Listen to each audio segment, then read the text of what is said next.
I want to thank everyone for being here and for the long support of our families, friends, and faculty. It is my honor to be able to speak to all of you today. In the past year or so, like many of you, I've been doing my best to prepare for life after graduation.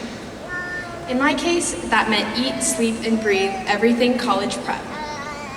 And during this process of touring and researching schools, I became all too familiar with the word holistic. Colleges love that word, claiming that so-and-so university reviews all their applicants holistically, and we're doing our best to make the application process a holistic experience. I probably heard that word over a dozen times in the span of one campus tour. And each time I listened to these universities promise me that they were considering me as a whole person, beyond my grades, I couldn't help but roll my eyes. I thought, how could that really be true? How could these admissions officers possibly judge my character in the span of 10 minutes based on the limited information given to them? It made me wonder. We're all at a time in our lives when we're trying to figure out who we are and what we're passionate about.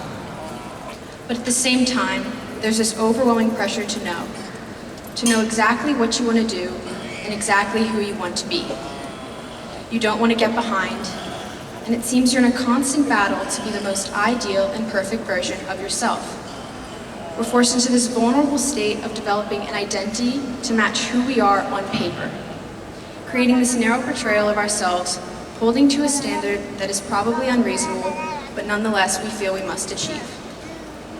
But the reality is, each and every one of you are far more than your accomplishments, far more than your struggles, and far more than whatever you can list on paper.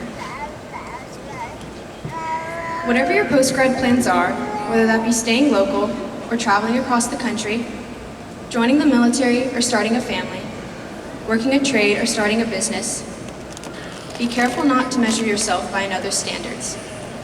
All of us are different people with different minds and different talents, and it's incredibly important to know that your journey in your life is completely unique.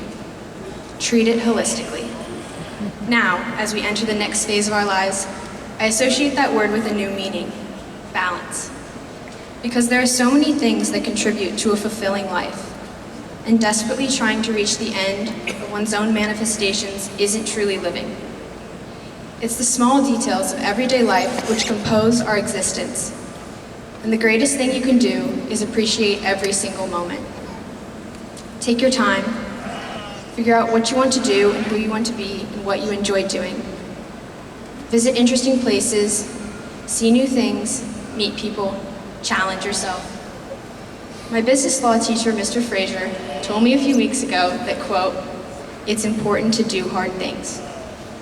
Creating a satisfying and holistic life means seeking out those hard things. Persevering through struggles will teach you about the world, yourself, and those around you. And don't worry, whatever you're looking forward to, it will eventually come. So just slow down, enjoy every detail, and appreciate the moment you're living in. We all have come a long way together, and I've known many of you my whole life.